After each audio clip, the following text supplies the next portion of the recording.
Okay, so good evening or good afternoon, everybody. Thank you for joining us. Those of you who are in person, thank you to those of you who are joining us through streaming, and then thank you to those of you who will eventually see the recording. Thank you for staying up to date with our board meetings. So I now call this meeting, the Gadsden Independent School District regular school board meeting to order. Today is Thursday, February 6, 2025, and the time is 5 p.m. Ms. Delgado, can you please take roll call?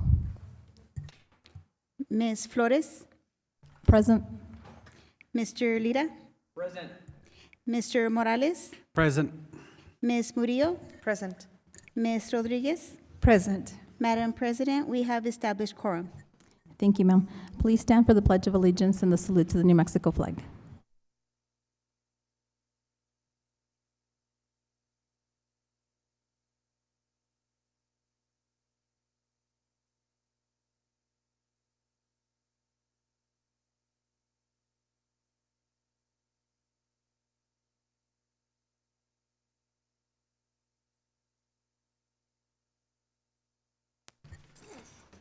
Vice President Rodriguez, can you please read our mission statement? The Gadsden Independent School District will provide diverse educational opportunities that empower students to be successful in an ever-changing world. El Distrito Escolar Independiente de Gadsden brindará diversas oportunidades educativas que capacitarán a los estudiantes para tener éxito en un mundo cambiante. Thank you. Moving on to item 3 on our agenda, Superintendent Dempsey's district updates and recognition. Superintendent Dempsey. Thank you, Madam President, board members. Thank you for joining us this evening. Our first item is a recognition of our hardworking teachers. Mr. Hernandez is going to help us with this item. These are the high reliability teacher certification level 1. Mr. Hernandez. Hi, good afternoon, Madam President, members of the board, and Superintendent Dempsey. Really happy to be up here. Last week we had the opportunity to attend the HRS Summit, which some of you have attended before in San Antonio. Took approximately 100 people. It was just a great way to see our teachers just really engage in some of the national research and some of the very important pieces that are happening across the country.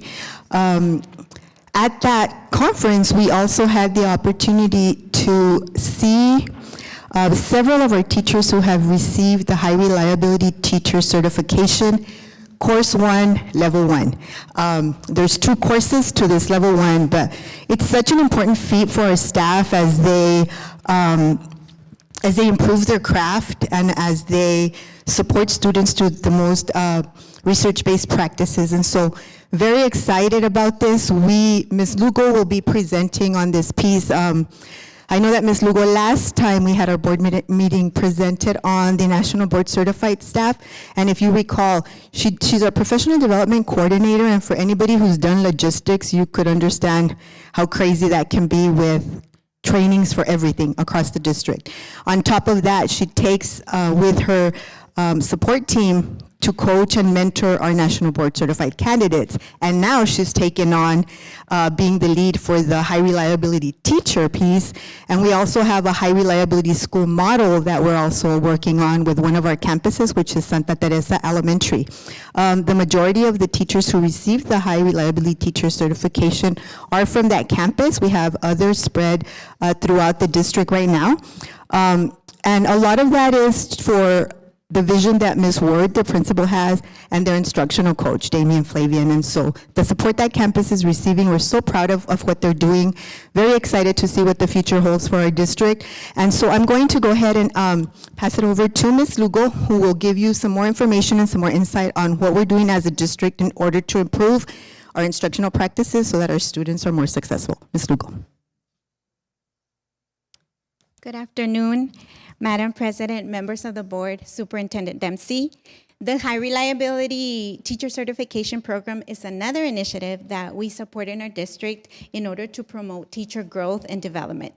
And tonight, we recognize our first group of teachers who have successfully completed Level 1, Course 1 of the program and are now advancing to Course 2.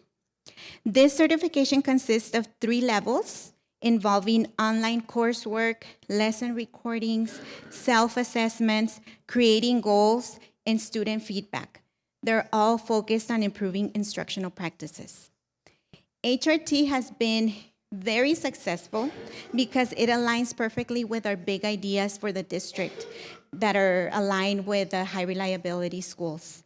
In particular, with level 2, effective teaching in every classroom, and level 3, guaranteed and viable curriculum. And we have received excellent feedback from the teachers that have already completed course 1. And I would like to read some of those testimonials because it proves that this certification is really impacting them in their teaching. So if we go to the next slide, here are some of them. The HRT program has made a significant impact on my instruction. This experience has truly enhanced my knowledge and expertise with NASAT, and I feel so much more confident in my abilities. I genuinely appreciate the incredible learning opportunity and the guidance I have received. I now feel equipped to be a leader with everything I have learned. The HRT process has inspired me to do more for my students. I just wanted to send you both a quick email to thank you all and Mr. Dempsey for providing us this opportunity to go through the HRT certification process. I am currently in my 17th year as a special education teacher with Gadsden ISD. Over the years, things have changed and things get added to our plates on top of the load we have with IEPs, progress monitoring, etc. And I was getting to the stage where I was feeling a burnout and my love of teaching started to diminish. Don't get me wrong, I love my students and my school and what I do, but it can be overwhelming. I wanted to share with you all that going through this first certification process has helped me fall in love again. It was beautiful. So congratulations to our dedicated teachers as they continue their journey in this transformative program. Some of them were not able to join us, but they promised they would be watching from home because they're sick. And so we want to ensure that we also recognize them. So HRT candidates, as I call your name, please come up to the stage and stay here because we are going to take a picture at the end. Okay. From Alta Vista Early College, Dr. Rachel Acuña.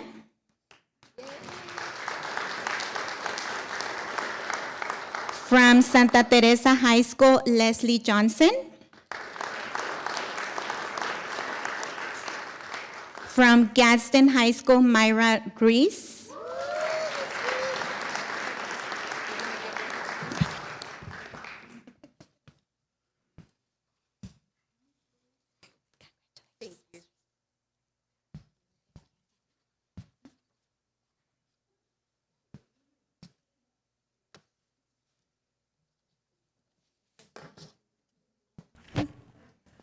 From Chaparral Middle School, Samantha Portillo.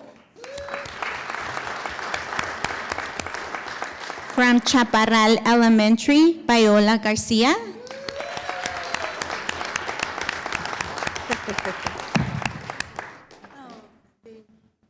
So much. Thank you. From Santa Teresa Elementary, Latoya Salvio.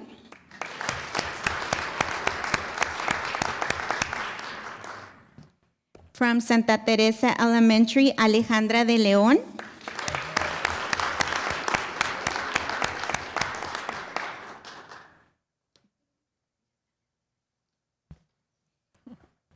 From Santa Teresa Elementary, Daisy Cortez.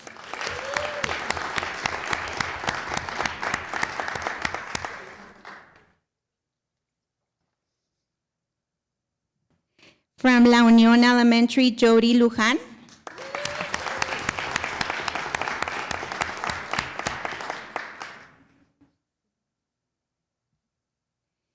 From Vado Elementary, Alba Gonzalez. From La Unión Elementary, Selena Perez. From Chaparral High School, Lydia Guerrero. From Santa Teresa Elementary, Ana Lugo.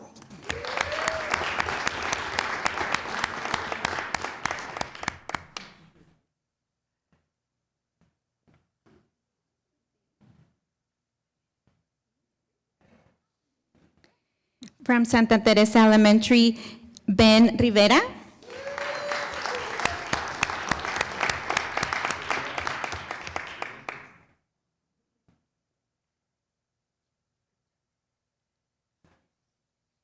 And from Chaparral High School, Ella Davis. Congratulations, teachers.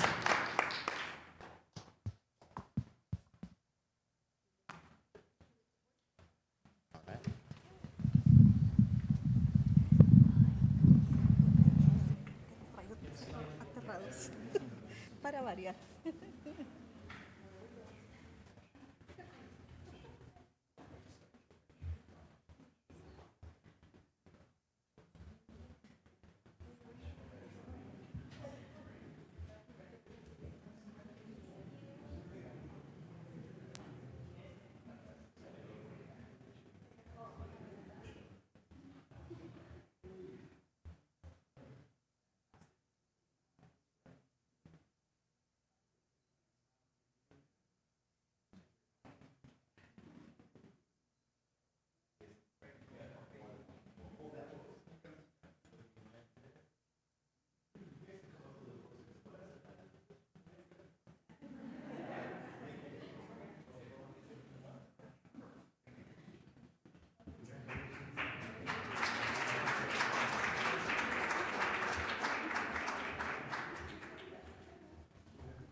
Ya me voy a poner atrás de ti. Sí. A esconderme. Okay, thank you, Ms. Hernandez. Next item we have, this was something that was requested by the board associated with student fees, and we'll have an action item later tonight that'll connect to this. And so there was just a request for an update on student fees, and as I re-listened to the meeting, it was more of a, or the way it was interpreted was, it was more to make sure a notification to parents. And so you can see a message that had gone out this week to parents associated with fees, and just a reminder for senior parents that they needed to check in with their campus and see any fees they have. We'll put that out on a regular basis to keep them informed of it. And so obviously our parents should notify, and our system allows us to just target seniors. So that has already been sent out and will continue on a monthly basis. Okay? All right. Remind and social media. I wanted to give you just some current analytics. I think we take a little bit for granted the use of Remind. Remind's been in our district now maybe 3 years. And I think we had it kind of partially implemented the first year. Really by year 2 had gotten into it. In year 3, this just gives you just a feel. 49,543 messages sent in January 2025. It gives you a little bit of a feel of how often that's being used and how regular parents are getting messages from it. This gives you an idea of the sender rates, the weekly message sender rates, and gives you just some idea of that. If you go ahead and scroll that a little bit. This is an engagement rate. So each one of those shows a particular message that went out, and it'll give you an idea of how many people it received or interacted with it. And so you see our highest was 6,000 people interacting with it. And you see lower ones, obviously, as well. And so that just gives you a feel for. And a lot of things I would share, I know we're talking about surveys a lot lately, and with budget coming up, consider, if somebody gets a link and they could answer a couple questions in a few seconds, the likelihood of getting a good response is pretty good. If they start and it feels like there's 102 questions here, the likelihood of them finishing that survey is not very likely. And so you got to make it convenient for them, or you probably won't get a great response. Go ahead and scroll that. Social media, 6,552 followers on Facebook, 1,189 followers on Instagram, and on X, 922.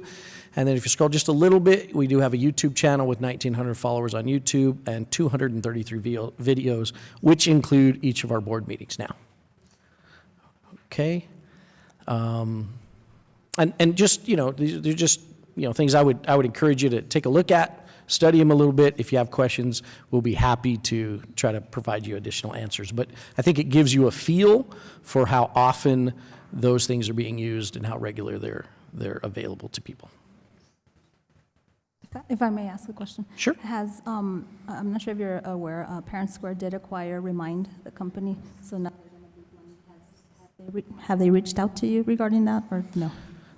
We have some information regarding that, and so, I think at the end of the day, the goal being, do we have a standardized system that everybody has access to? As tech companies sometimes do, if it's a good product, it sometimes does get sold. We hope that we can hang on to it. It's worked well for us, I think, at some levels, but we'll just have to see how the future, holds. And there's new technology always coming up, so there may at some point be something that aligns better for whatever reason. But right now, we want to try to be consistent and try to maintain what we have right now. Okay. Next item is the NMSBA Board Institute, which is coming up next week. We had a request from the board to plan some student travel. We are taking the winning teams from the STEM Festival, Project Search participants. The dates of travel are February 12th and 13th. Is that correct? Is it the 13th, 14th? I'm sorry, so that's incorrect. So we'll correct that. It's the 13th and 14th. They leave. So keep this in mind. I want you to, it's a little bit different the way we had to do this because we're not taking Suburbans now. We're taking a full bus. And so I had to arrange a driver.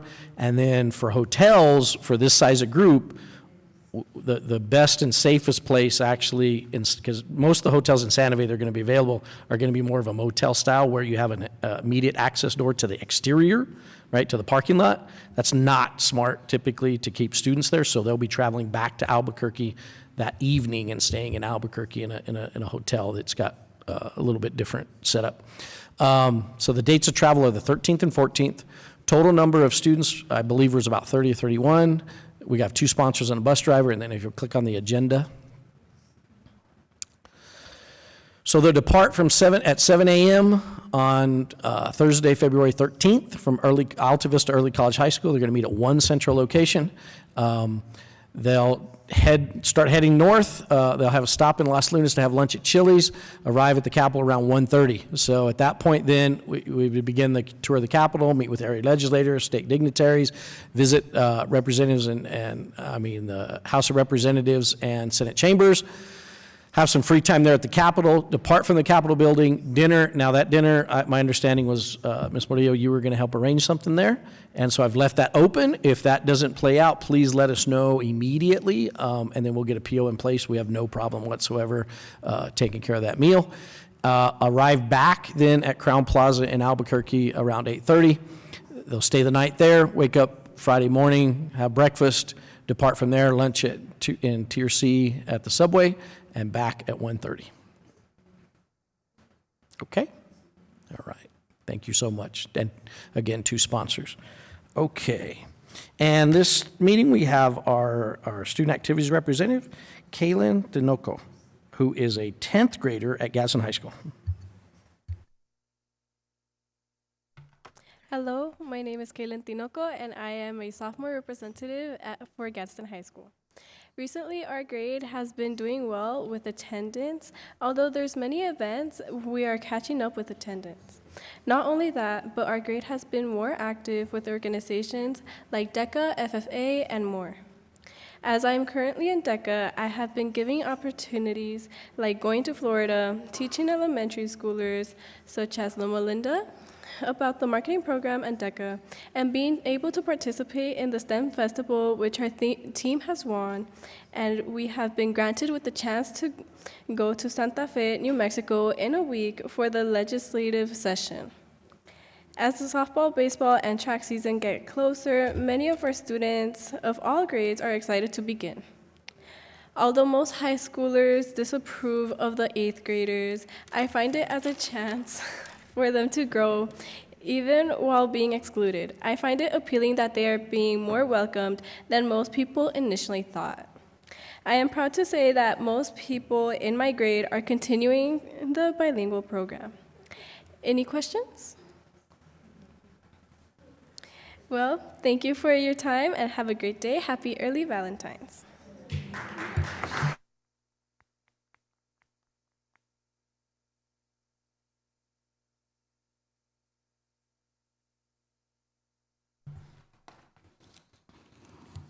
Thank you, ma'am, for joining us this evening. Moving on to board member reports, I'm going to go and start with Vice President Rodriguez. Go ahead, ma'am. Thank you.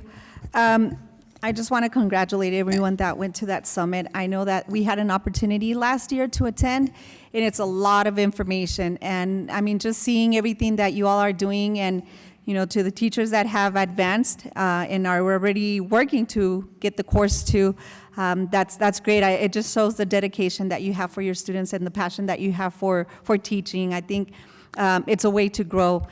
I appreciate you attending, and I know that it could be even harder when you have to leave your family behind, but again, thank you for everything that you're doing for the kids of Gadsden. And for I appreciate that note that was sent to the parents of the seniors, just as a friendly reminder. There's plenty of time. We're still in February. We have several months to take care of those charges. Let's be responsible, and that's a way of teaching our kids to be responsible as well. Whether it's turning in books, whatever it might be, please take care of it before we get closer to graduation. And I think that there's not a whole lot to say because we hear, the student here was telling us of the great things and opportunities that they also have as students, right? Attending different, whether it's a competition, whatever it might be, them having that opportunity, I think it also helps them grow as a person. Just a reminder, there's always coffee with the principal, coffee with the superintendent. Please attend. That's a way to keep informed of what's happening either within your campus or district-wide. Thank you. Thank you, Secretary Murillo. Good evening, everybody. First of all, happy Counselors Week. We really appreciate you guys. And I made a couple of phone calls congratulating you guys. I'm not done, and the week is not over. So I hope that you guys are getting spoiled. And I saw some flowers here and there. So thank you so much for taking care of them. I attended a consulate meeting with community leaders. And as most of you guys know, the hot topics are immigration, the Department of Education, and one thing that I really like about the consulate was, there's a lot of misinformation out there, and so really direct them to the proper channels, to the proper agencies, and especially with the schools, directing them to the superintendent, so he can answer the questions, because there's a lot of misinformation out there. Last week, well, I just got back yesterday, but this whole week I went to Washington, D.C. for the advocacy conference. It was amazing. I mean, it was really focused just on advocacy and equity. And was not expecting it, but we had Bernie Sanders, and it was really nice because it was a very small group. I think it was maybe like 100 of us, so it was very personal. And New Mexico was mentioned, so I am really excited that he said New Mexico, Kansas, and Arizona were the only 3 states, and so we made a lot of noise, right? But he said if a child's most important years of their life are 0 to 5 weeks, we should have the best child care system, not the worst. Congratulations to New Mexico for already paying some of those employees more than McDonald's. So it was very nice to see, that he was giving a lot of credit to our districts, and we had other senators. One from Maryland, the other one was from Alexandria. We visited our local senator, Ben Ray Lujan, and this is the first time, I was telling some of my colleagues, this is the first time that I got nervous because he was nervous, and he said, we don't know what's gonna happen. I don't have answers for you guys. The only thing that I can do, which I brought up, the whole IDA and the funding, he said the one thing that he can do is to make sure that PED, see what's happening there with the payments, because he was not aware that we were doing that we were getting the payments later on. So that was I guess a positive thing. He said in a couple of weeks we should be able to hear more. And then as I was landing at Washington, the previous night the accident had happened. So it was very sad to see all the police and the boats. It was pretty intense. There was a lot of sessions that included students self-advocating, being part of a conversation with us, sitting at boards, and which is one of the discussions that I brought up because I got very excited. This group of kids I met in San Diego. And so they hosted a session, and I was very excited, and I was talking to them. So now they caused a whole movement, and they went national. So to know that they put that together, I mean, the power the student voices have, right? And so I will continue to advocate for that, to have the students be heard. Our representative, she's gonna go to Santa Fe as well, and I think it's a great experience, especially when you're young, right? Because you don't get those many very often, and to go to the legislature, to meet with representatives, and then to even learn what legislation is, because a lot of kids don't know what our representatives do, our senators do, and the power that they have, right, and the power of voting. And so I do want to end with something that it was mentioned a couple of times. It was like about 5 or 6 times, and they said that the most important gap is the engagement gap. So I'm going to encourage you guys to continue to encourage our students and to be engaged, in any conversations, even with adults. We see them, like I call them, they're tiny humans, but I can't say that word anymore because one of our speakers, he said, I'm being called a tiny human. I'm like, okay, I need to stop that. I was just meaning because, they're little kids. But I love our students, and this is one of the reasons why I'm here. And so that concludes my report. Happy Valentine's Day. Thank you, ma'am. Moving on to Board Member Lira. I just want to congratulate the teachers that are here. Thank you for going above and beyond. It means a lot, and I know I'm going to echo on Mrs. Rodriguez. Leaving for training, it's hard, I know it, so thank you guys. That's it on my end. Thank you. Thank you. Moving on to Board Member Morales. Thank you, Madam President. So I'll be very quick. Again, to those teachers, you guys, stuff that you guys do, I certainly think and hope that your colleagues find you inspiring and choose to follow your path. So I would encourage you to share your success with them, because it's very important. And what you guys are doing, it's amazing, and the leadership that you have within the district to help you get there is good. So congratulations, it's awesome. The other thing is I want to thank Mr. Dempsey and his team for putting together the list of 31 students. I believe at the last meeting we were looking at 20, but you were able to get it to 31, and make sure that all of the students are represented throughout the district. And thanks for putting that agenda together as well for the students that are up there. I know that that's not always easy to corral that many students with only 2 sponsors and stuff like that, so it's greatly appreciated that you guys are that. I'm excited about that trip to Santa Fe, because we'll be able to advocate on behalf of the district and our students, in different sessions. So the last thing that I want to do is thank Ms. Murillo for being a voice for the Gadsden district in Washington, and to being able to set up these meetings and go up there and articulate, what we're experiencing down here and what we need. So kudos to you. Very proud to have you on the board. Thank you, Mr. Morales, and I like for my report to piggyback on that. Thank you so much, Arlene. I know that when that accident happened, I immediately texted you to make sure you were okay, and I do want to thank you because I know you shared with me that it's even the NMSBA board was they had never actually sat with Gabe Vasquez and Mr. Lujan, and so she's really good at networking. So thank you very much and for doing that. Very proud of you.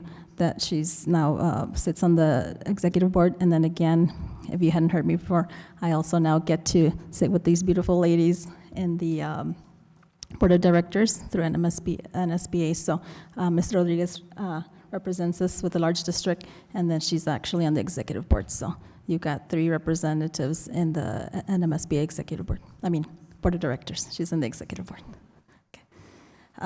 With that being said, I'd also like to congratulate the HRS candidates. I had the opportunity to talk with one, particularly, I'm looking at her right, Viola. I actually met Viola. She was a director of a daycare in Chaparral, and she actually took care of my Caleb when he was or a toddler, ya no me acuerdo. But excellent lady, and I'm so happy that you became a teacher. And so we got talking a little bit about HRS, and I did ask her because she said it's hard, miss.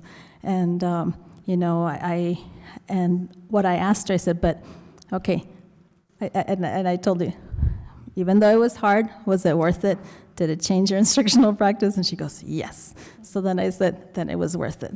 Your sweat, your tears maybe, because you know, just a reminder to all of us that if it doesn't challenge us, it's not going to change us. So that's important to keep in mind. So thank you to you and, you know, all the ladies. It's all women, ¿verdad? And the gentleman, and Mr. Ben, that's true. And I actually also work with Mr. Ben and Loma Linda. So I'm so happy to see former colleagues moving forward, and they were excellent teachers and continue to be excellent teachers. And hopefully you all encourage other colleagues to do this, because in the end is we're trying to increase student outcome, right? So thank you for all you do, guys. And then I'd like to conclude my report by actually welcoming, I see somebody in the audience who actually was a fellow LCPS employee, but now we stole him, right? So Mr. Ed Ellison, welcome to Gadsden Independent School District, sir. He's part of the finance team now. And with that, I conclude my report. Okay, moving on to our human resource report. That is there for public knowledge. No action is required on behalf of the school board. Okay, moving on to modification of the agenda. Do I hear a motion? I make a motion that we accept the agenda as is. Okay, Ms. Maria has made a motion to accept the agenda as is. All in favor? Aye. Aye. All opposed? Motion carries. Moving on to item 7, I'm going to go and make a motion that we accept the regular school board minutes for January 23rd, 2025. All in favor? Aye. Aye. All opposed? Motion carries. Moving on to consent agenda. Are there any questions, comments, or concerns? Okay, do I hear a motion for that? I'd like to make a motion to accept the consent agenda as is. Ms. Rodriguez has made a motion to accept the consent agenda as is. All in favor? Aye. Aye. Aye. All opposed? Motion carries. Moving on to open forum. Ms. Delgado, do we have any speakers for this evening? Madam President, we have none. Okay, thank you. Moving on to action items. We do have 2 action items this evening, so we're going to begin with action item 10A, school calendar for 2025-26. Superintendent Dempsey. Madam President, board members, Mr. Wogermuth will present this item. Good evening, Madam President, members of the board, Superintendent Dempsey. I'm glad to be back about the calendar. We have our results. Just a few quick reminders about our calendar process. Our calendar is to prioritize student learning, maximize teacher planning, and of course, it's the initial step in budget, as we always discuss, and of course, can change yearly based on NMPED or legislative action. This was our timeline that we followed, a similar timeline the last few years. I'll bring your attention to the last 2 bullets. We had our stakeholder voting window for 7 days, 7-day window, I think, last week. That's right, from Wednesday to Tuesday. And then we're presenting tonight for possible action. Again, our priorities and considerations: we want to protect our planning time. We want to examine how we're using our planning time, the early outs for our Marzano level 1, 0.4 indicator. How do we use our PD days, and making sure we have those available. Again, requirements. We also got to remember the requirements from the legislature and the PED. They are in session now. No indication of any changes to be occurred. Been watching the bills, haven't seen anything in particular. However, there was just a ruling by a judge regarding the 180-day requirement. He struck that down, And so there's a little bit of dust settling on that between the ruling of the judge and the NMPED, the department. Again, we are aligned to DACC and MSU. Our local calendars and trends, reviewed by Finance and HR. Both these calendar drafts have been reviewed by Finance and HR and are looking compliant on their part. And then, of course, our currently reserved dates at UTEP. So last time I did present, what we ended up sharing in the drafts. In front of you, Mr. Dempsey has just handed you the two drafts, option A and B. The only thing that slightly changed on these drafts from when we previously presented them was if you look in the spring semester in August, on both calendars, they're the same date, you'll see that blue date on August 29th that is parent conferences. On the previous presentation, they were down there later in September on the 19th. And I was kind of we were looking and taking some feedback, and we thought, hey, you know what? Let's move that parent conference date up a little bit. That way it happens more in the middle of the first 9 weeks instead of the end of the first 9 weeks. That way parents have a chance to come in and meet with teachers earlier, and that was not a problem there. But in summary, on the slideshow, you can see the differences in the two calendar sets. If you saw the survey that we sent out as academic services, it has the same type of information.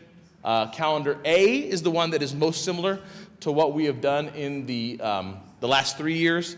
It has kids starting on the 29th of July.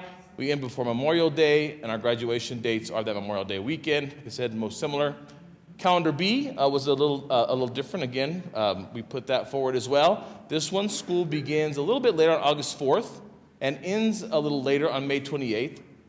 The school year ends after Memorial Day, which is currently after our scheduled spring graduation dates. This calendar option is different because in prior years we ended before Memorial Day, at least in the time I can remember being a Gadsden employee. And again, those three comments are on the bottom of what both calendars have in common. I know you all had a chance to look at those in the previous meeting. So we did our survey, and here are the results, okay? We are what we call in politics probably within the margin of error here on voting. In the time I've been leading this on behalf of academic services, we have never had a vote so close. And maybe that's just how things are these days with votes being real close on things. You can see we did have a little more votes this year than in previous years, so there's a little historical thing there. So A is, option A is in blue, option B is in red. We kind of got a split vote here. I always share with you same colors here, the different categories, the different folks that contribute to, that they pick their role. And so you can see in blue, that's calendar A, which is favored by, the majority of kind of the staff, and then calendar B is favored by, the parents seem to be the group that favor that a little bit more. This is the engagement by campus. Obviously, your high school campuses, because of the number of folks that work there and have kids there, have higher engagement. So I just wanted to share that with you. And then I'll wrap up with some things to consider here, and then I think myself and Mr. Dempsey will try to provide any clarifications about anything you've heard or you see here. So it's important to know we had this ruling by the judge about the 180 days, and it's got to be 1140 hours. Again, this is part of the budget process. We're pretty confident that regardless of how that pans out, both these calendars will be compliant with, I think, whatever when the dust settles. We don't think we'll be on the bad side of anything. So both end up compliant there. One thing that came up with the Equity Council when we spoke about these two calendars, we were talking about, hey, should we end after Memorial Day? A group of the parents said, well, don't forget, we have summer school and Jump Start that usually starts right away. If we end later, is that going to push back Jump Start and summer school? Are kids going to want to participate? I said, well, that's a good point. I had never really considered that. So typically we start our Jump Start the second week in June, so everybody gets a week off, and then we come back. Calendar B would end us a little bit later. We'd take a week off, and then we'd kind of be starting our stuff in the middle of June. So that was kind of okay, well, that's an interesting point. Our reserved graduation dates, I've mentioned that several times before, that calendar A ends before, calendar B we would have to, the kids would come back for three more days, and staff would come back 4 more days. Alignment with regional calendars. There's pros and cons with both, with both A and B. Both spring breaks align with all the regional calendars on A or B. Option A, both are options of fall break. They align with probably what's going to end up being LCPS's fall break, at least one of their fall breaks, however their calendar pans out. It overlaps with El Paso only has, EPICD only has like a 3-day fall break this year. It aligns with that. It also aligns with the week of Socorro's and probably Isletas. Again, the way Canantillo's final calendar was structured, that's the missing overlap this year is with Canantillo with fall break. The other alignments are A, calendar A with the little bit earlier starting date leans a little bit more towards some starting dates that we're seeing on a couple of the proposed LCPS calendars, the start and end dates. The start and end dates on B are a little bit more kind of a little bit on the El Paso side of start and end. So there's some pros and cons there. Length of days in the semester. This was something that sort of came up. Calendar A is total work days for staff. Calendar A, the first semester is longer. Of course, there's more breaks in the first semester. And then the second semester is shorter with less breaks. Calendar B, because we're shifting some days to end later, it makes the first semester shorter with most of the breaks and the second semester longer with fewer breaks. So that was just something that sort of came up naturally as we were looking at things. And then this is from an academic, it's all important for academic services, but from securing our really good PD that we've had through Marzano and other organizations that are able to come in, our slightly earlier start dates for kids gives a slightly earlier start date for teachers. This has been the same for the last 3 years. It really allows us to have access to a lot of presenters that come in because they're coming to us earlier and then they're going to other districts on what is a traditional start date. So our earlier school year start by 2 or 3 days really has given us access to those PD folks, especially the Marzanos recently, because they're super booked. And so that is where we're at. I'll shift back to this, and then myself, Mr. Dempsey, will be happy to answer any questions or provide clarifications as best we can. Questions, comments? Mr. Morales. Thank you, Madam President. Looking at the Judge Hunter's decision, do you anticipate or have you heard anything about, this is a two-part thing, about PED appealing the decision? And if they do, would it be safe to assume that by the time that is litigated again, it's not going to affect the next school year and we'll have to deal with it again next year? Madam President, members of the board, Superintendent Dempsey, I've gotten out of the business of anticipating what the PED is going to do regarding school days. What I do know, the Superintendent's Association, Stan Rounds, has really said he's appealing to the PED. Let this be the final thing so everybody can move forward like you're describing, Mr. Morales. So I would imagine, again, like I said, both these calendars are going to be compliant with probably however that settles. I would hope that that is settled at the late, hopefully it's settled, but if there is any kind of appeal, let's hope that's done first semester of next year, because then we should be able to plan accordingly without having to wonder. But we feel real comfortable about this year's calendars being compliant. And follow-up, I'd like to know Mr. Dempsey's opinion on the two calendars. Madam President, board members, it really is a mixed bag. I think if I were to give a recommendation, I would probably lean into calendar A, mostly because it gives me access to those really high-quality presenters at the beginning of the school year. If calendar B is chosen, we're going to be a little bit limited in who we can bring into our staff at the start of the year, because it'll start a little bit later, so they're pulled to other places. They work nationally, and so they're going to be pulled to different places. So at the end of the day, if you're asking me, that's what I would tell you. I would recommend calendar A. Any other questions? I had a question regarding the survey. So I actually took it. I really haven't taken it in the past because I'm like, since I'm gonna vote, but I was curious this time. And so I was in my employer's Gmail, not in my Gadsden. I didn't do that on purpose. I just was. And then it asked me for my son's name. Is that even the case for regardless of? Yeah, I'm just curious. Madam President, I'm sorry, Madam President. Madam President, members of the board, Superintendent Dempsey. Yes, that is those questions that you saw. We don't set it for a required email, right? Because we know some of our families that engage may not have an email. And so we do the reason why we do ask for some of that demographic information on the families is because when I go through a quick analysis, it helps me kind of figure out, do we have people in here that are just putting in, right? Voting a million times, people from out of our district, right? So gathering some basic demographic information, I can I can use my experience and run that back through Power School to make sure we're getting the best, giving you all the best picture possible. I figured that, but that's awesome that you're filtering so that way we have good data. So thank you. Any further questions or comments for Mr. Wolgemuth? Okay, so with that being said, do I hear a motion? Madam President, I make a motion to approve option B.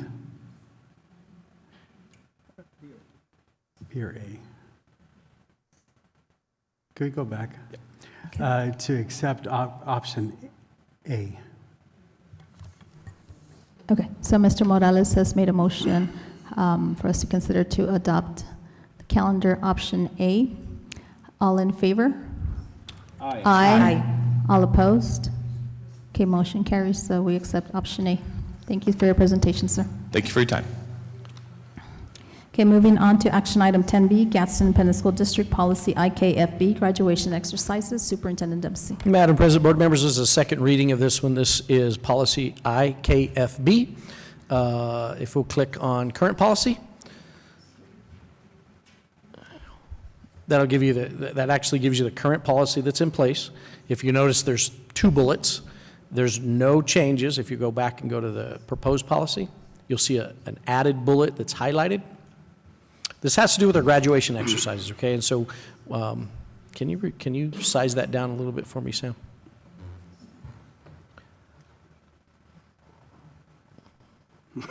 Thank you. Okay, so the bullet that's added, and this, students who choose to participate in the graduation exercises are required to wear district-approved attire, including a cap and gown in the designated color. Additionally, students may decorate their caps, provided the decorations comply with the guidelines outlined in the campus-issued graduation contract. Mr. Snowdy, if you'll go to the, this is the do's and don'ts of decorating caps that was established by a group of students, actually, and myself, and we walked through those pieces. We tried to emphasize the things that we thought were worthy of recognizing, such as extracurricular activities, and it gives you a list there, thanking or showing appreciation for family, friends, or grandparents, honoring loved ones that you've lost, recognize the university you will be attending, recognize the branch of military you'll be joining, favorite sports teams, characters from books or cartoons, and inspirational quotes or sayings. The things we want to make sure we stay away from is obscene or profane, vulgar, or lewd language or pictures. Can it contain any symbols, advertisement, initials, abbreviations, words? And these are similar to our dress code type pieces. But remember, this was 100% created by students, okay? No affiliation with gangs or anything of that nature, no threatening or anything that would threaten the welfare of any person. Nothing hanging out the sides. We want to try to keep that all on the top. We asked for no blinking lights. I think we've gotten away from that. We may have to have another conversation about that. I may have to reissue another memo. And no noise making. Now, I just review for members that haven't been a part of the board for a while, and I would even suggest maybe if you've even been on the board multiple terms, you may not realize, I didn't until I got here, that individuals, in the late 90s, early 2000s, our graduation ceremonies got a little bit out of hand, to the point of one year the guest speaker walked off the stage during her speech because no one was listening. I've spoke to salutatorians and valedictorians that their parents never heard their child's speech. And so a lot of structure was put into these ceremonies. They were, right? Because this honestly got disrespectful, and it did not show the quality, in my opinion, the quality and type of students and families we have here in Gadsden. And so when I came in, we have these beautiful formal ceremonies that I was blown away to be a part of, and they are so honorable. So I want everyone to have a little bit of framework of maybe why things got really tight. Maybe they got too tight, maybe our rules are too tight, and we may need to back those down. But I also know that there's nobody's goal here to disrespect anybody, and we want an honorable ceremony because kids have earned something. And so just kind of with all that in place, it is an action item before you. Questions, comments? Mr. Morales? I do have a question. Who is the final authority that decides whether a cap falls into the do or don't? Madam President, board members, that comes to our campus admin. So what we've asked all of our principals to do is there's a process by which students decorate their caps and then they get it approved by the campus. And in last year, that got a little bit, that's where we got ourselves in a little bit of a controversial situation, because I think what happened was the rules got so strict, and we kind of lost control of it a little bit, to the point of, banning some things that really, when you look back, made no sense whatsoever. And we had nobody had a goal of that, but we kind of let that thing get out of control a little bit. Our campuses had done a fabulous job of talking to students, making sure they were in compliance, and then the day of graduation, we had no issues whatsoever. So since we've started decorating caps, we've had no issues the day of graduation. So I would just emphasize that I don't want to make a rule when we've done really well with it. Okay. And the question was, who has the authority? Now, who has the final say-so? So if there's some type of disagreement between a student or whoever decides. The campus principal. Okay. The campus principal has the final authority. Any other questions? I have questions, sir. Sorry. Go ahead. Okay. So yes, multiple times you've cited the May 17 memorandum that was started by a group of students and yourself. I appreciate that. That's back in 2021. Are you going to update it, the memo, with the current date, or is it not going to be a memo? It's just going to be here are the. Madam President, board members, what I would do there is we would make it a part of the graduation contract. So each campus has a graduation contract. I would ask them to make it a part of that graduation contract. Okay. And then my only other concern is I definitely do like the verbiage. My only concern is not that I'm being a pain in the butt or anything like that, but if we can go back to the proposed policy, please. So in the first, where it says students who choose to participate in the graduation exercises are required to wear district-approved attire. So are we gonna, because there's a, and that got me because I've been studying this and then looking at it, and then I went to go cite student dress. So if we look at GISD in our policy, that does state that the board recognizes that each student's mode of dress and grooming is a manifestation of a personal style and individual presence. That's not on there. I'm reading, if you guys are curious, I'm on policy for Gadsden, and that's JICA, if you would like to reference that. And it states again, the board recognizes that each student's mode of dress and grooming is a manifestation of a personal style and individual preference. The board will not interfere with the rights of students and their parents to make decisions regarding their appearance except when their choices affect the educational program of the schools or the health and safety of others. The board authorizes the superintendent to develop and enforce school regulations prohibiting student dress agreement. It goes on and on. I just want to make sure, because I know that certain schools require certain dress, and so is that going to be a conflict? Madam President, board members, I don't believe it'll be a conflict. I think the way after, and for even new members to just understand, we didn't just go through a rocky situation with this policy. We went through a full-blown investigation from an outside source who, it turned out the investigator was the former Secretary of Education, Dr. Garcia, who her recommendation was let the principals manage it. Any further questions, comments, or concerns? Madam Mr. President, Rodriguez. I was just going to, with what Mr. Morales was stating, so administration is the one that has the final say. I was just wondering, will there be like, if there is an appeal, if the student has a question, they go through the first process, and is there a second step so that that there's clarification what the reasoning is behind why the cap might not be approved? Madam President, board members, if that's something that the board feels is important, I don't see why in the graduation contract we can't add an appeal. I think there's a reasonable space. We may not understand sometimes how students are expressing themselves, and we might be offended by something, but then we don't understand. So maybe there's a point there that we could work in, and I could make that occur within that contract. Yeah, at the end, I think that having that transparency as for why the decision was made, more than anything. I think one important piece to share, the first time we did this, first of all, it was students who had been through COVID. And, the students that were in school and seniors during COVID lost a year of everything, right? And so trying to give them an opportunity to do something that nobody else had got to do was my goal there. The interesting part about it was when we first started this, there was a group of students who were responsible for approving the caps. And they were way more strict than the adults.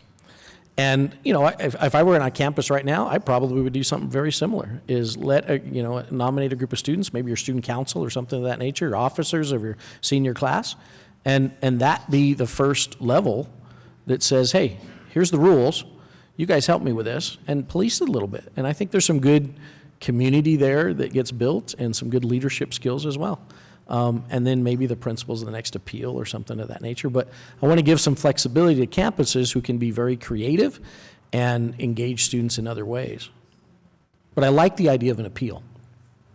No, thank you. And I think that more than anything is, again, going back to giving the administrators that opportunity, right? They know the students, they know the community. So on that, I think it's a matter of understanding, why this is happening or why the decision was being made. Absolutely. Okay, if there's no further questions, do I hear a motion?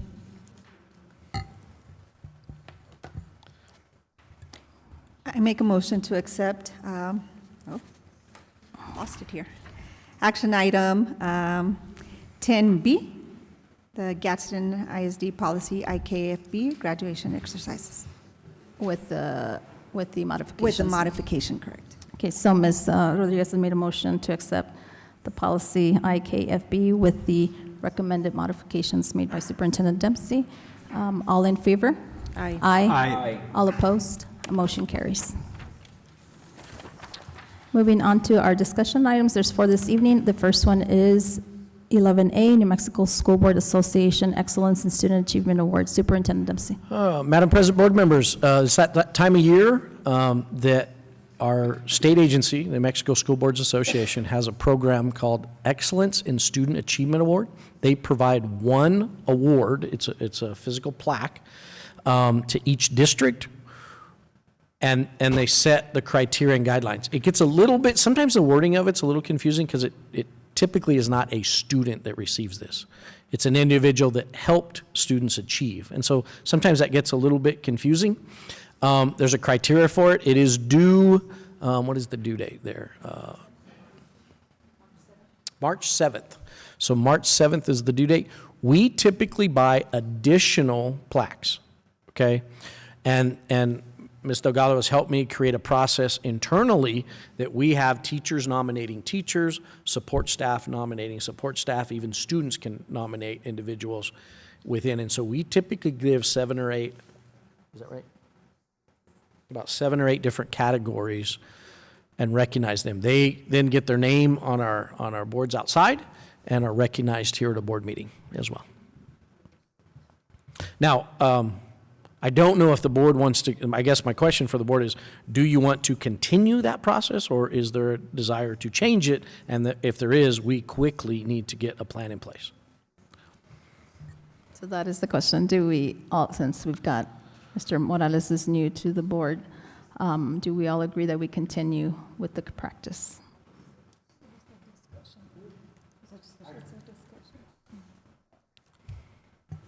I have a question. Yes, go ahead. How transparent is this process? So the transparency in the process, you know, there's a nomination form. If anyone nominates, it's sent to they send the application. The applications are then reviewed by last year's winners. So the people that were nominated and won last year, they're the individuals that select from the group. So if it's the teacher category, if you will, let's just say there's 15 teachers, last year's winners will now review all those applications and determine who of those are most deserving. So it isn't based, I mean, I got to tell you, it is based on the application and how it's written. So, you know, you can only go by what's written in front of you. Someone may be amazing, but the writing may not be as strong. So, you know, I think that's one of the, you know, problems with the system. However, it has worked well, and I think people really appreciate it, and it gives us an opportunity to recognize individuals within our community. I have one more question. In evaluating the applications, or the people within whichever group it is, are they given a rubric?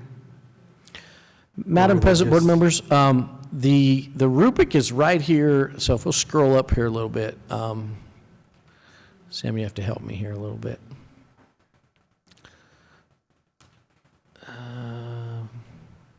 Okay, there it is. I'm sorry, you go back down a little bit. Okay, it's right there, underlined.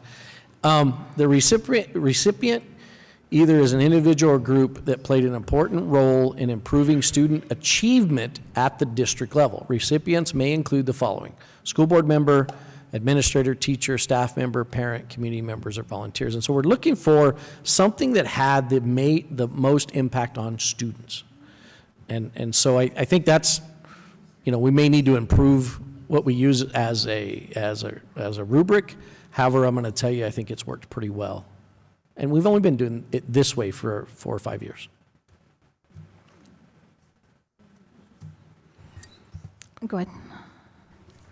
The recipients that won last year, do they get together at all? Or just if they have more than one within the same category? Madam President, I don't know if I understand your question. So the people that won last year, there were 7 of them, right? I think I saw the list, and I think there were 7. Do those 7 get called so they can sit down, like, I don't know, like a committee, and then they select regardless, no matter what, or they don't unless they get more than one? No, those 7 sit down to review They do, everything. okay. Yes, ma'am. So those 7 that won, the winners from last year, will have a date. We'll bring them in. They'll sit down and review everything. I don't want to muddy the waters more, but I mean, I do want to be transparent that last year we went through the process, but I'm going to say that myself, and I'm going to, if you recall, Ms. Murillo, we did, was it me or you? Or for sure I can say myself, I did include somebody else on top of it. And so I don't know if we want to do that or not. I just felt, I really felt that this individual needed to be recognized. Did you have somebody? Yeah. Last year, I nominated someone from the community, and the same thing. I mean, it was someone that she was not on the list, and so I just felt that she, yeah. So I guess that's what I'm asking is, are you all okay that if you know, because I mean, it's awesome to see peers nominating within the district because you get to work with each other on a daily basis. We don't, right? But at the same time, I appreciated the opportunity that you gave both Ms. Murillo and myself is because, as board members, we do see individuals within the district or even in the community that are, contributing to the success of our students, and I would request that we would still have that opportunity, because if Mr. Morales, Mr. Lira, or Ms. Rodriguez, if there's somebody out there that you think deserves, that's not necessarily a GISD employee, I think we should be able to do that, but, what do you all think?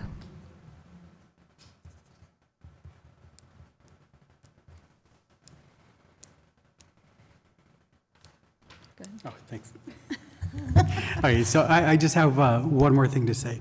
Well, I say that, but who knows? I've been part of an evaluation team where we evaluated students' projects before from throughout the country that were working on different academic stuff.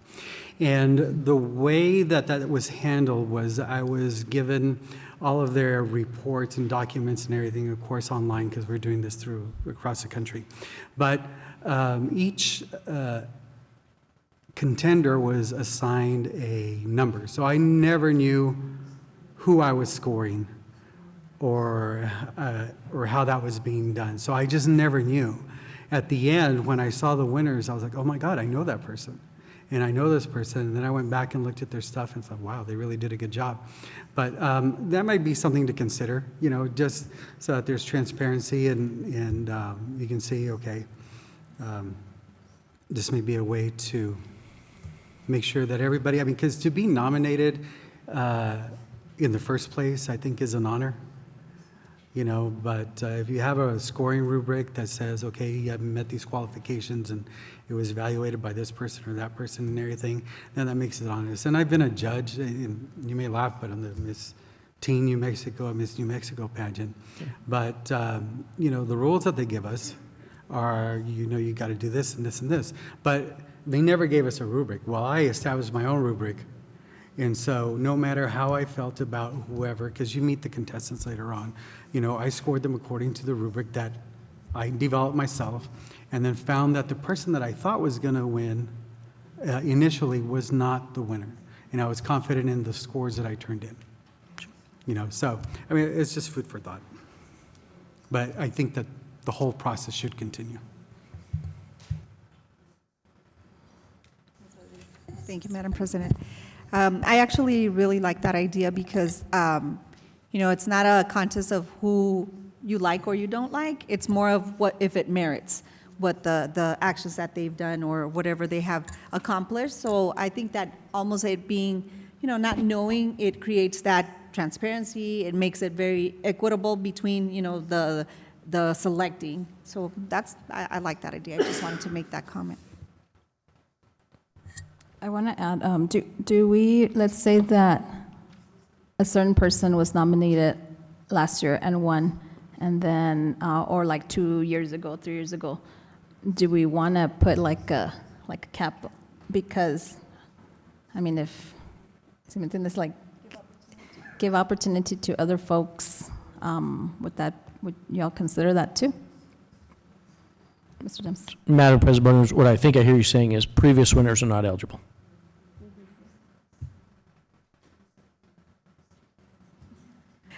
Madam President, I think that the staff knows, what the accomplishments are of their fellow, their colleagues, right?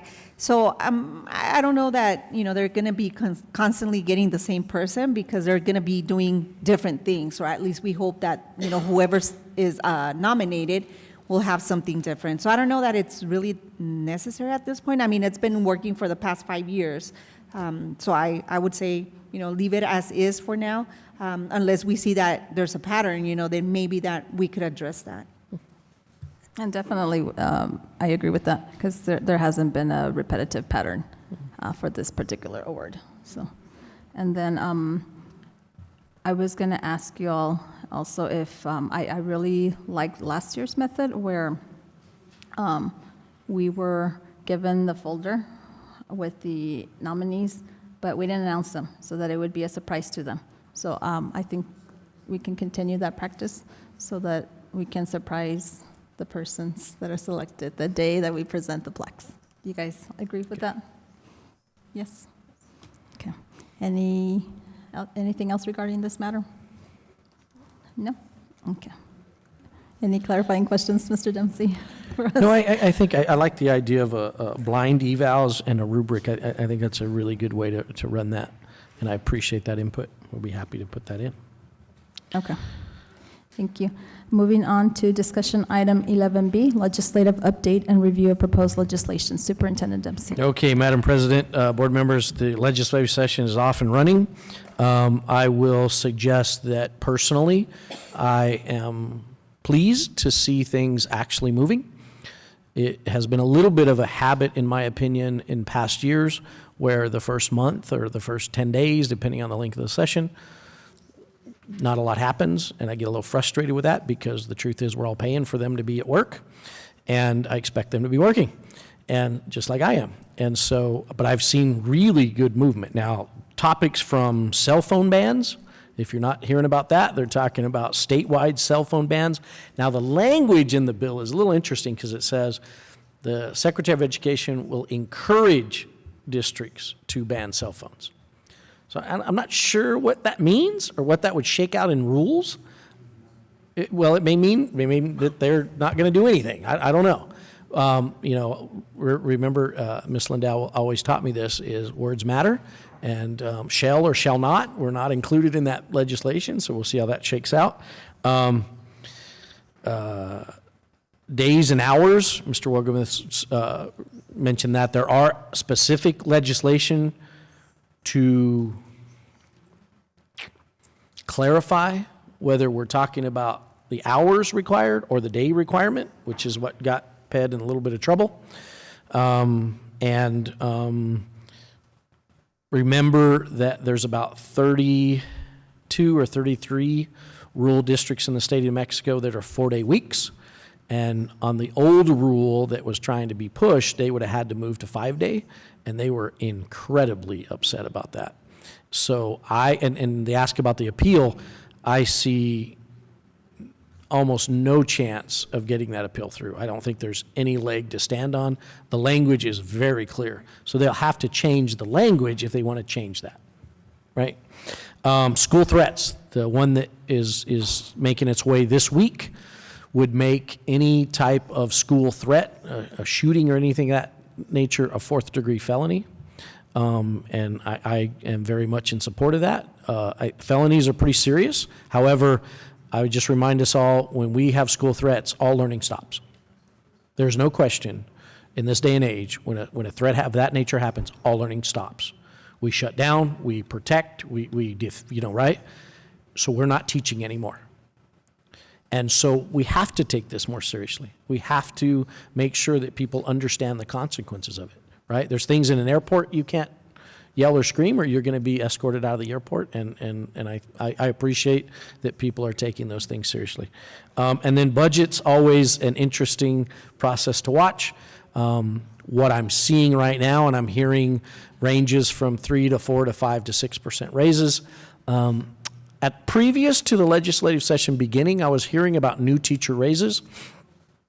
I always caution everybody on just giving new teacher raises, because what it does is compacts the salary schedule, and your veteran teachers or veteran staff typically don't get any type of a positive result in what they take home. And it seems like that is resonating pretty well with our legislators, and they're looking at across the board type increases, okay? So those are kind of the big ones I'm seeing. If there's anyone that any of you are hearing about or seeing that you want me to keep a real close eye on, I'll be happy to do so. I don't know if you have it now or want to email it to me or text it to me at a different time. I'll be happy to watch anything that you're looking for. Any questions, comments? Okay, thank you, Mr. Dempsey. Okay, moving on to discussion item 11C, budget priorities and survey. Superintendent Dempsey. Madam President, board members, so some budget priorities. This is, and we might want to do this the other way. Let me start with a survey. I created a very, very simple, in my opinion, survey to try to gather information from any of our stakeholders. So it could be parents, students, teachers, administrators, support staff, community members, business partners.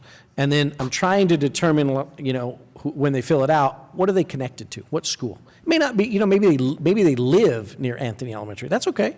Then, you know, what are your needs? And that other is real important to me as well. So what I try to do is think of current legislation, think of current needs that are out there, give them some options, and then give them another. So each one of these, you know, they can give me another. This one question was just, you know, how adequate do you think the funding is for your programs at your child's school?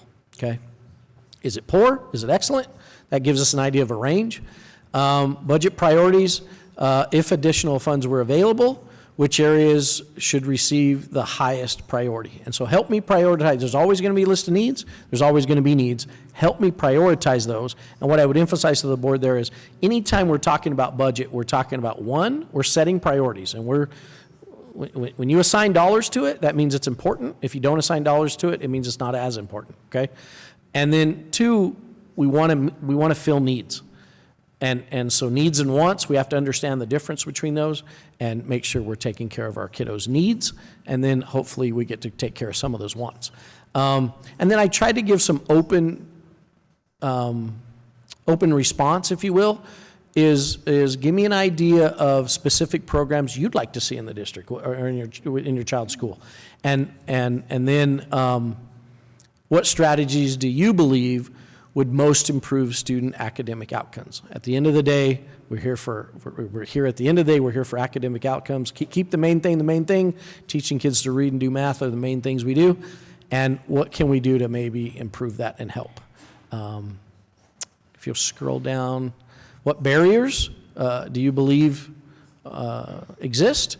And the reason why it's important, I think, to be able to then, if you think earlier, if I can, you know, there might be different barriers in Anthony than there are in Southern Park and Chaparral. And I want to try to figure that out so that I can try to meet the needs of all of those communities.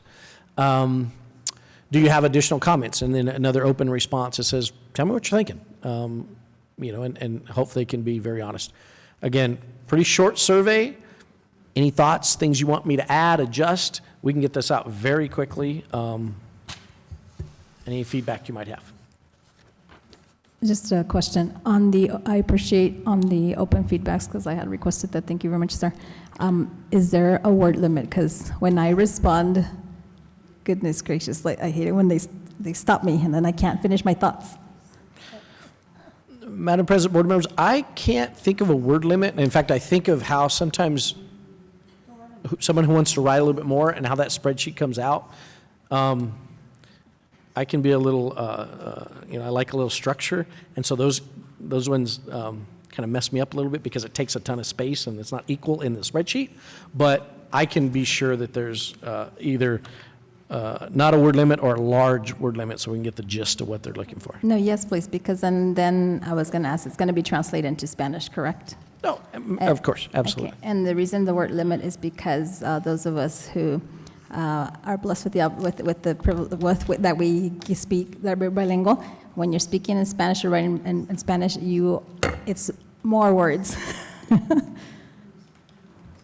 Ms. Rodriguez, did you have a comment? Thank you, Madam President. On section 2, identifying needs, and then is that like a second part to it where it asks how would you rate the adequacy? Do you like, Madam President, board members, do you like those type of ranges? Does that give you some information that might help you? So do you want me to include a couple more of those in for each one? Yeah? Mm-hmm. Mm-hmm. Okay, I can do that. That gives you a feel for like the majority of people who took the survey felt this way, right? Okay, I can add some of those in. And then I don't know, I have a little bit of, I guess, issue on the wording. I don't know if everyone, you know, like, I'm trying to find another one. So like that one, the adequacy, right? It's like, are parents going to understand what is meant by that? Like what? Okay. I don't know, is it right, easy to understand. A little easier to understand. Okay, I will share with you, and this was ran through ChatGPT, so I used it to kind of create it, and maybe sometimes that language, we want to make, again, we want to make sure everybody feels comfortable and the language is simple to them so that the response they get's very, valid. So let me work on that. Thank you. Mr. Morales? I have a couple of questions. How often do these budget surveys go out? How often? Once a year, typically once a year. Typically Okay. once a year. So next is just a comment. To me, when we send these surveys out, it may be difficult to really choose an answer without having the context of the, what does it imply when you choose that you want to put money into salaries? What does that mean? I would think that if you put money into salaries for teacher salaries, that would imply that you're going to hire a higher quality teacher or people that meet certain expectations. If you put money into here and all this stuff, that I don't think that there's enough context within the questions to give somebody a reasonable, or to have a reasonable expectation that somebody can make the most educated guess, which in itself is very difficult to do in a short survey. So, I don't know, it's just very difficult with I'm glad that it's short, but, how can you educate somebody on a whole budget process with not enough information on there? Because it's kind of hard. So if we do it once a year, then maybe we should consider some type of polling company that can do this type of survey and structure the questions and everything. Because even when we're asking where you're going to put money, if you're asking somebody from the community, they're going to state, oh, okay, it should go here. If you're asking somebody from the staff, well, it needs to go here. So, depending on who's answering the questions, I don't know. It's just very difficult to gauge what the true sentiment is, or could be, based on how much information people know. So I appreciate your comment, agree, and I'm thinking maybe for the future, we can look into that. I really, Mr. Morales, I appreciate the fact that since I've been on the school board, I don't believe there's ever been a survey sent to the community, so this would be like the first time. And so, but yes, maybe in the future we can look at getting like a company to actually do the survey for us. But that's a wonderful idea. Madam President, Board members, I would remind or just bring up that through our strategic planning, there were significant opportunities to provide budget input. And so I think those were really effective ways to gather information. And then the individual that participated knew this is a 3 to 5 year plan that we're building. And that gave you more time to provide context. But the point taken is it's always a balance, I think, in giving enough information but not giving too much information, meaning to keep them engaged. Because if it's too, if it takes them too long to read the question, they're going to stop taking the survey. So it's always a balance there. This is a thought, sir, and I'd like to see what your thoughts. So I know Ms. Murillo is big on student voice, and so would there be an opportunity, there's still such a thing as advisory, right, in the high schools or middle schools, so would there be an opportunity we can't force kids to do but provide them an opportunity to do that, and just because it works. When I was a high school teacher at a high school of a neighboring district, it's when we were asking, I forgot what the question was, and I asked my students, I said, do you guys know that there's a survey out there? And they're like, no, miss. So I did ask my principal at the time, are you okay if I can administer or let them, if they want to do it? And no strings attached, no extra credit. It's, we can't force them, none of that. And the majority of them took it, and I just think it's important, to hear their voice. So just a Madam suggestion. President, I'll just note that in my mind, students were going to take it. I included them there. And it's also, if I'm a campus principal, then I can relay that information because we can drill down to each campus specific and say, here's what your student said. So I think that helps them then make decisions because campuses get budgets as well, and then they may be able to utilize those funds to meet some of those needs. Any further questions, comments? No. Okay, any clarifying questions, sir? Well, Madam President, before we move on, I haven't heard any individual board member priorities, and that was the request. This item was Oh, requested as a board member priority, budget priorities, and we haven't had a chance to do. Okay, when I made the request, I was thinking that at this point, we could start looking at setting all of the budget workshops and setting up a priority list and hearing what is on your priority list. Gotcha, okay. And also setting up a calendar for the rest of the fiscal year so that we can have a timeline ahead of time to approve the budget so we can get it into PED within the allotted amount of time.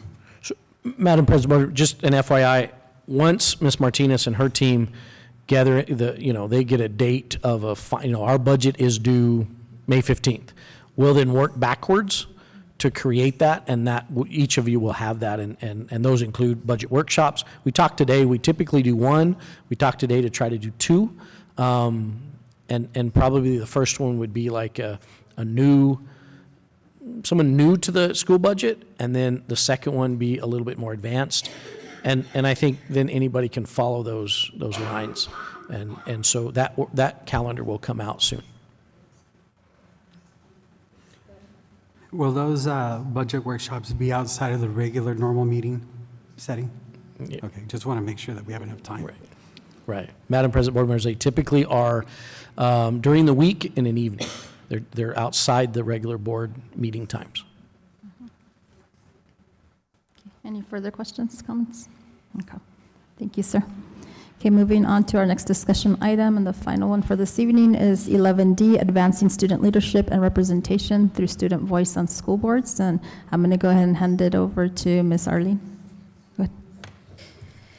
So this is something that was, I brought it up 3 years ago. We were in San Diego, and a couple of these students were, they put together a session talking about how important it was, their voice at a local school board level.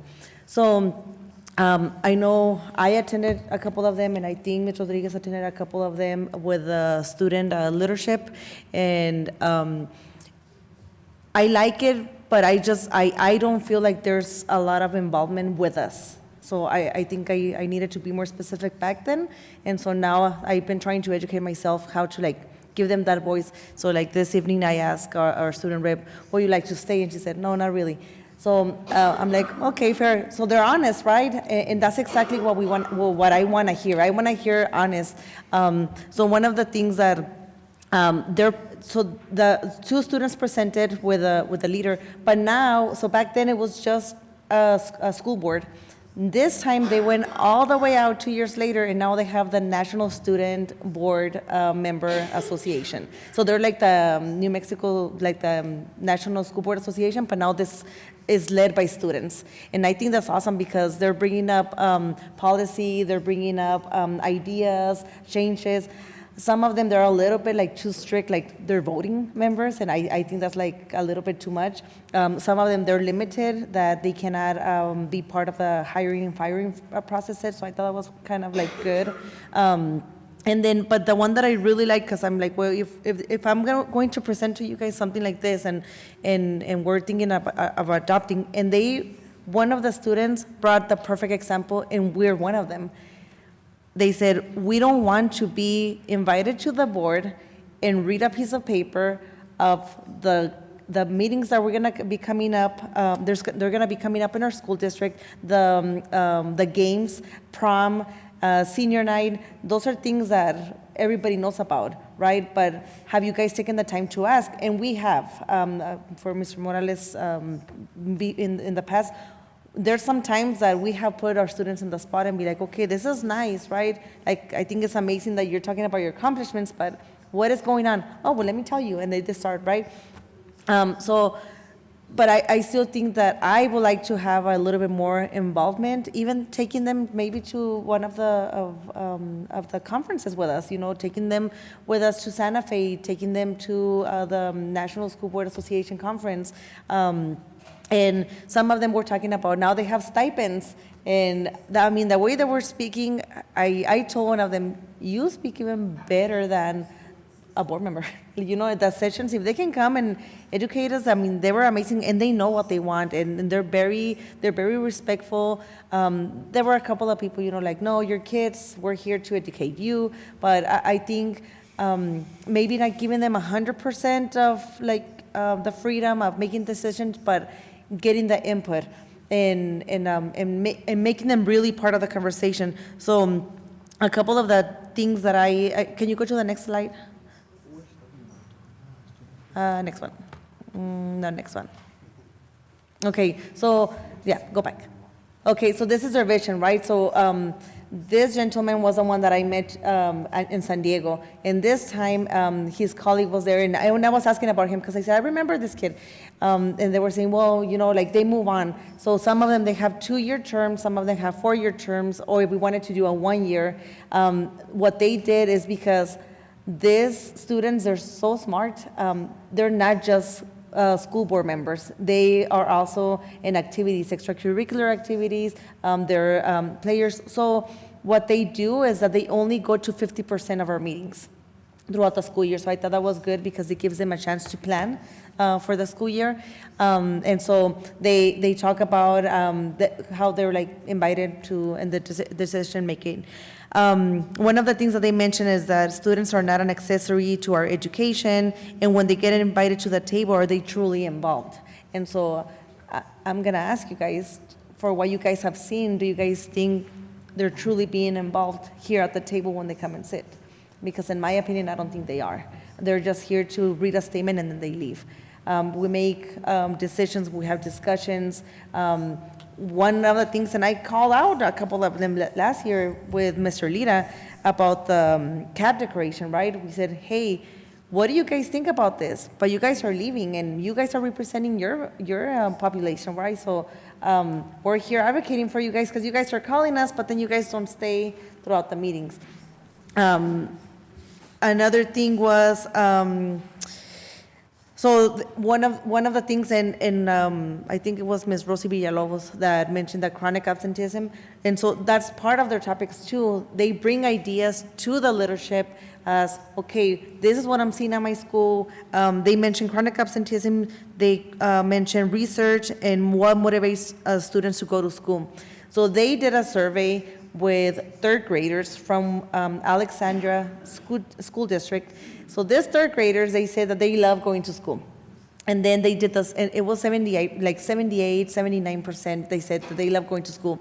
They did the same exact survey for 10th graders, and 22% said that they like to go to school. So they were saying something's missing, right? There's a lack of engagement missing, a relationship between students and the administrators, their teachers. So they're trying to get more involved and even bringing up solutions in partnership with the administration, which I thought it was amazing. Can you go on to the next one? And I'll send you guys, because I got the whole presentation, so I can send it to you guys. Go to the next one. Okay, so this is what, go back, sorry. So this is what I was talking about, right? So they serve at a state, local, regional, charter school. So they were talking about every district that was there representing, and they said at least 50% just because they are in other activities. Some of the board meetings, they go longer, right? So if we know that there's gonna be a closed session, or maybe inviting them to the meetings that are at the schools, because we know that those are going to be shorter.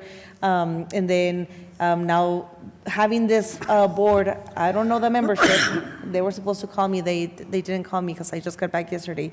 But about the membership and how they paid, one thing that I didn't think it was a good idea, just because if it's something that we're going to, that I would like to propose to you guys, is having a stipend and some of the stipends were crazy, like New York was like $2,000 per school year, but another one was a scholarship, right, for participating. Others one were stalls. So it was like little incentives, like, like this is what you get by coming, or the other ones, right, just going to a conference with us, getting to know us, letting us know what is happening at your school, and then just being part of those conversations, discussions items, and then go to the next one. So then they get professional learning. They do have professional training. They have webinars. They go via Zoom, and they learn. I told the New Mexico School Board Association that I thought they get a better training than us new board members. I didn't get, I only got like what it is, the beginning of the brand new board members, and then the veteran is like 2 hours, and that's it, and you go to sessions. But they actually, this is intentional. They make sure that they're prepared to run and to lead meetings, and so I thought it was pretty amazing. Okay, go to the next one. Okay, so then they have different categories. So on top of being our student representative, they also have their own executive council. So they have an executive board led by students, and they have the board of advisors, and then they have staff. So they also have like other hats to wear at a national level. So I thought that was pretty awesome too. Go to the next one, please. I think I pretty much took this. One of them, he said that he wrote a bill with legislators. The lady that was presenting, she represents, and she has voting rights. She represents 110,000 students in her district. So she has like a big amount of students to represent. One thing that she was telling me is that she doesn't like having the voting rights because she has to think for the whole district, and so it was kind of like, she felt like she was conflicted because she wanted to represent her school, but then she couldn't because she needed to think. And I'm like, yeah, well, that's pretty much all of us, right? But another thing that I really like about her, one of the things that she said is that they have no involvement from central office, and is any decision maker is in campaigning is student led. So there's no the principals, nominating the students. They run a campaign just like us within their schools. And then that was just something that I'm like, well, then how do we select, right, a student? Or do we select them from the student leadership that we have already in place? So that was more like getting more like technical into the details of what is that we want to do. Can you go to the next one, please? So we asked about the student representation, and as you see all the red, there's no student representation in districts. So we're one of them. They just started last year, and I mean, it makes sense that we don't see a lot of the blue ones. I don't recall which ones, but either the green or the blue. But one of them, they have voting rights. The other one have partial, and then the gray, they have like no voting rights. But all the red states that you guys are seeing, they have no student representation whatsoever. It's more at a local level, and it's more for, I guess, to let us know what's going on within their school when they take turns. And can you go to the next one? This is what I'm talking about, that they do, we're one of them, that we have local student board member presence. But even within New Mexico, I think they only have like 7 or 8 districts out of the whole state. Next one. Okay, so these are case studies that they did.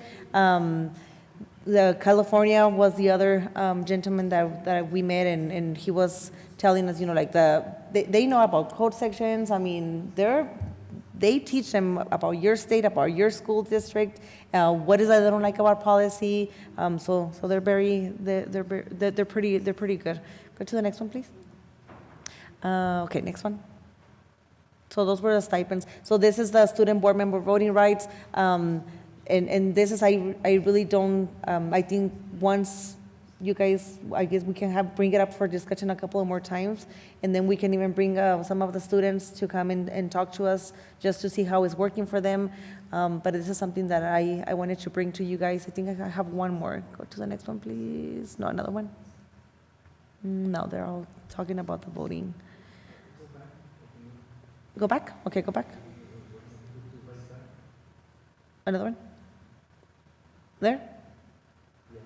Yeah, so this is what I was talking about. You know, like some of them have full voting rights, like us, and then some of them have partial voting, and this is the one that I was talking about, that they couldn't vote on personal hiring and layoffs.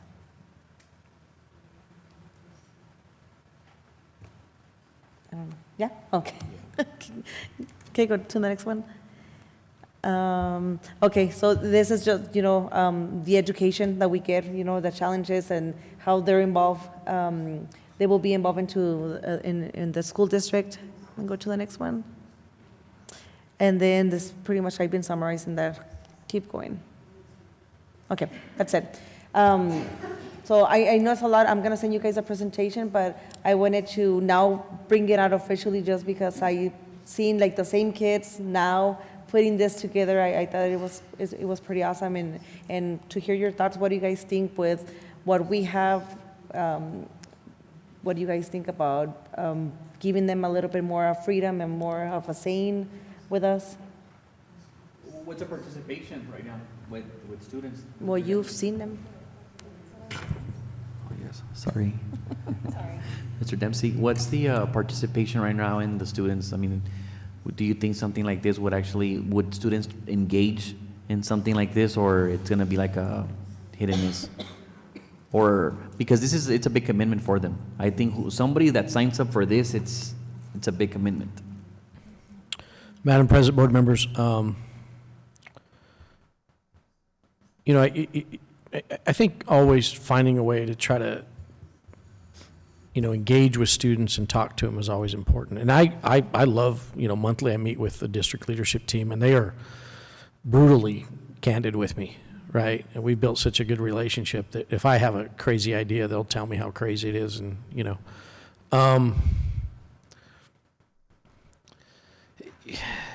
It would take time. I mean, I can't, if you were to probably start today, you're not going to have kids beating down the door to participate. Because just like the kids here, they're going to ask me, when can I leave? They really don't enjoy sitting here listening to a bunch of adults, right? Maybe if, you know, when you think of 50%, well, okay, maybe then that's not too much. If you think of some way to incentivize it, maybe there's something there.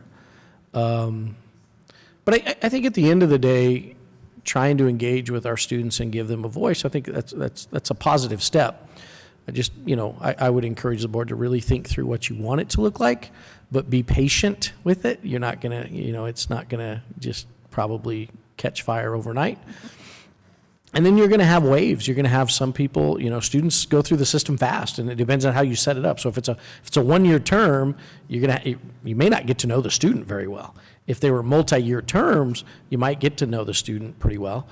Is it a lot for a student to be able to maybe understand the needs of Chaparral, Sunland Park, and Anthony, you know, Gadsden? I don't know. So you got to ask yourself some of those questions. For voting rights, I mean, we can't give them voting rights here, right? Madam President, I do not see how that occurs. Now, you know, we have legal that we can talk to, but voting rights come with an election. Yeah. And without the election through the community, I don't see how that occurs. Can they be, Like you know, honorary, like you vote or something well, like that? can they be advisors? Or advisors? I mean, yeah, of course. So we could, you know, something of that nature could occur.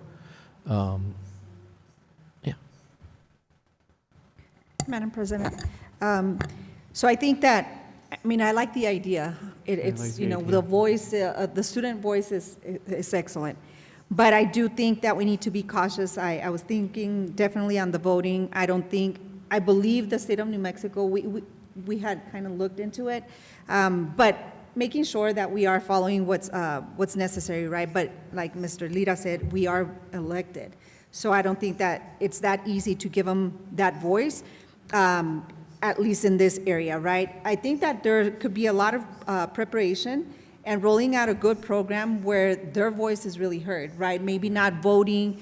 I know that there was an organization at one point, and it's a pretty big organization that wanted to create something like that, and it seems like it really didn't move forward because there's not that commitment, there's not that dedication, and maybe it could be because they don't understand, right? So I think that preparing them so that they know what they're getting into, right? I mean, even as adults, sometimes we might forget that we decided to be here, and that's why we have to be responsible for what we decided to do, right? And so having something of that nature is gonna implicate a lot of time, a lot of dedication, and yes, could there be students that are interested? Most definitely. There's gonna be students that want to learn more in the process. But again, I think we need to, I don't know, in a way, I feel like this could be a state initiative. And I'm not saying that we can't do anything, but I think for it to be to that magnitude, it really has to have more leverage from others, knowing exactly what is allowed and what's not allowed. But I think like the students here, and I get it, I see that we want more, right? We want to know more from them. But when they come here, it really is to highlight, they're representing, and like you said, you mentioned, right? We have gone to those meetings, and it's quite interesting because yes, they're gonna state their voice and what they like and or they don't like, and the way they express it is pretty interesting. So at the end, when they're here, they're really bringing what they're truly seeing. It's not like it's scripted. I don't think, maybe they're helped. I mean, I don't know the process, but I don't think that it's really scripted because it is information that, like you said, we all should know this, right?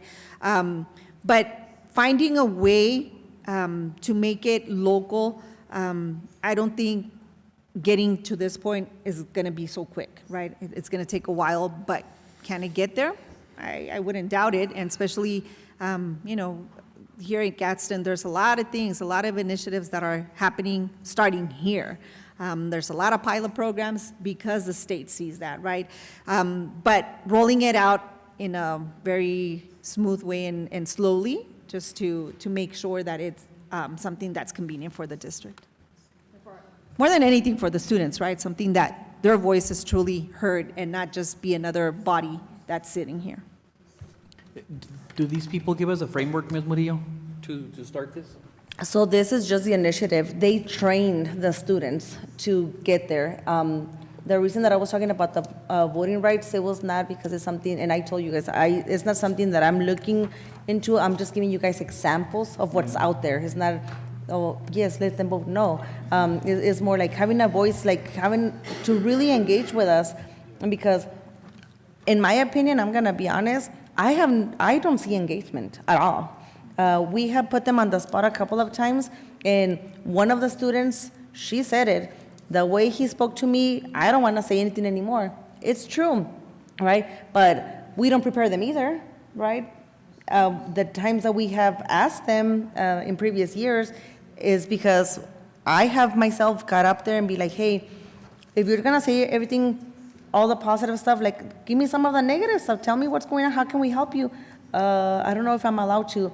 And Ms. Flores was here when we were approached, right, in a negative way. We shouldn't be asking them and putting them on blast, but it's not putting them on blast. It's that we really want to hear what's going on out there.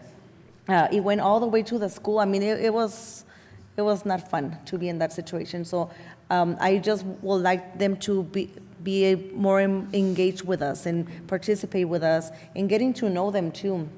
I agree with Mr. Dempsey. I think 1 year is not enough to us to get to know someone, especially if they're only gonna show up 40 to 50% of the times. But I think a 2 years is pretty good. But they train them, they teach them, they learn our policies. I mean, this group, they get to know who we are, and then they start doing those webinars with the students and learning from us. Mr. Morales. Thank you. I think, again, it is getting much more complicated than it needs to be. This district has had a student representative that's been there for the full year before, and that was up to the superintendent's discretion. The easy way to at least jumpstart this or get this started is for the leadership group to nominate or elect somebody to be on the school board, a student board member, at least maybe not for the full year, but maybe for one semester and a second person for the second semester. Eventually, what they will do is it'll evolve naturally. So instead of creating this would be a non-voting person, and I think that we want to keep it that way, again, because of the elections and stuff like that. But it's really simple. The way I see it, we've done it before. Get the leadership group that's already there. We have how many thousands of students in high school? Surely there's one that wants to participate in this. And if it's brought to the student body the right way, that says, hey, the superintendent is opening up this position, to do this. So we start up with the leadership, the student leadership, and we get a member from there that's someone that is willing to be here. They decide whether they, just like us, whether we're going to be here or not, or we're going to join online. They decide what they're going to do, and that position will eventually evolve. And, we'll get to know them. We don't need to know everything about them, but what we do want to know is how they're feeling about their school and where they're feeling about, their fellow classmates and what we can do to support them.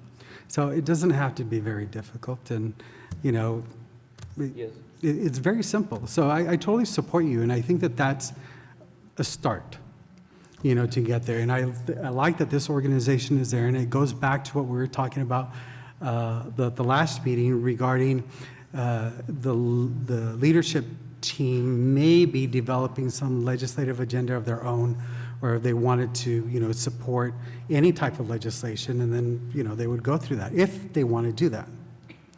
So those are just my thoughts. It doesn't need to be very complicated. Yeah, I agree with Mr. Morales. I think that if we're able to just get somebody that starts engaging and starts a process, we keep it very simple, and we're gonna get their feel.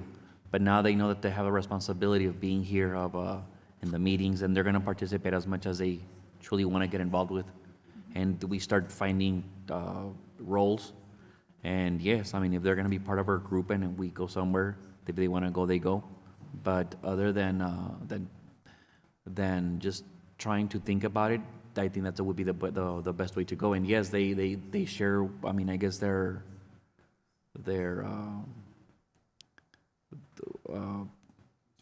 concerns or what, and give them some guidelines. I'm like, hey, you know what? You're responsible for this. What are the concerns in, I guess, different schools or in your school? Just for, I guess now they're going to be the voice of the students. How are we going to make sure that they're getting the other schools heard? Whatever that process is, if we put some boundaries and guidelines, and then bring a student, I think that's the easiest way to kind of get this started, without having wasting months doing some framework, and see first. They're going to give us a chance, and we give them a chance to see where it goes.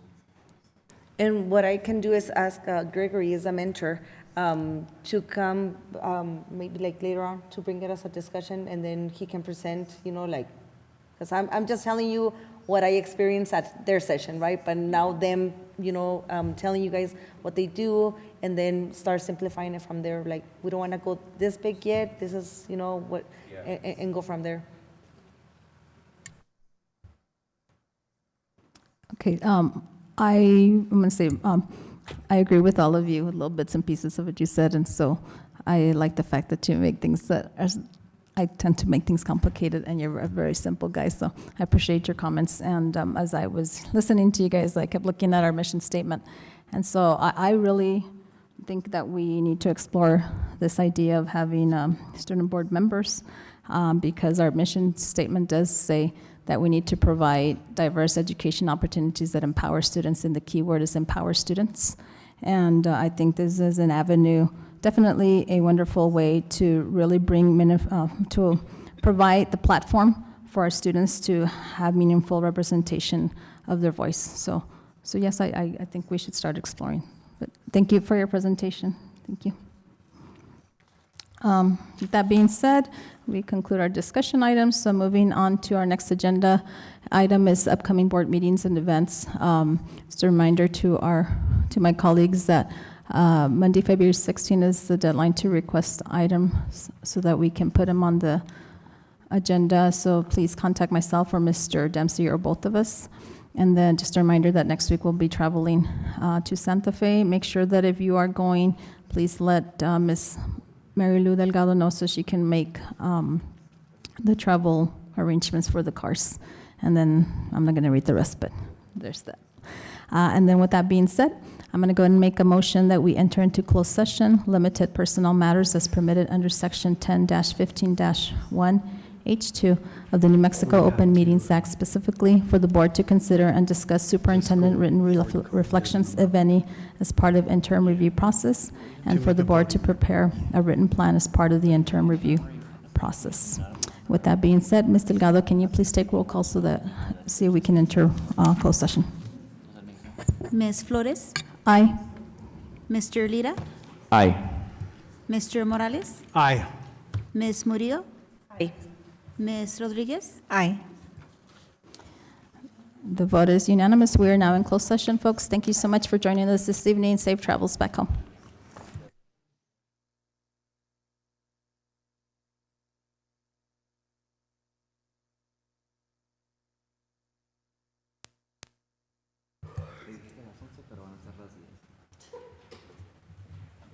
Is it going to be 10? No, by the time that we.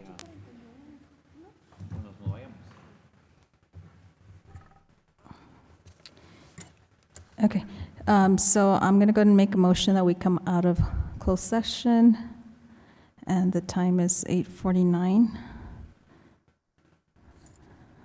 All in favor? Aye. Aye. All opposed? Okay, so we're out of closed session. And the time is 8:50.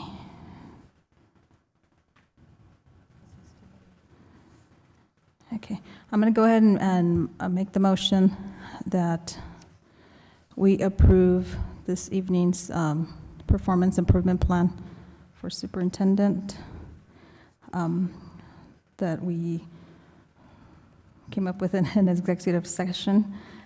So with that being said, all in favor? Aye. Aye. Aye. All opposed? Okay, motion carries. Do I hear a motion to go back into closed session? I make a motion to go back into closed session. Okay. So Mr. Morales has made a motion to go back into closed session. Limited personal matters is permitted under Section 10-15-1H2 of the New Mexico Open Meetings Act, specifically for the board to hold an evaluation conference with the superintendent to discuss written plan as part of the interim review process. So we're going back to closed session. Ms. Murillo, can you take roll call? Yes. Mr. Morales, Aye. Mr. Lira, Aye. Vice President Rodriguez. Aye. I say an aye. President Flores. Aye. Okay, motion carries. We are now in closed session. The time is 8:51.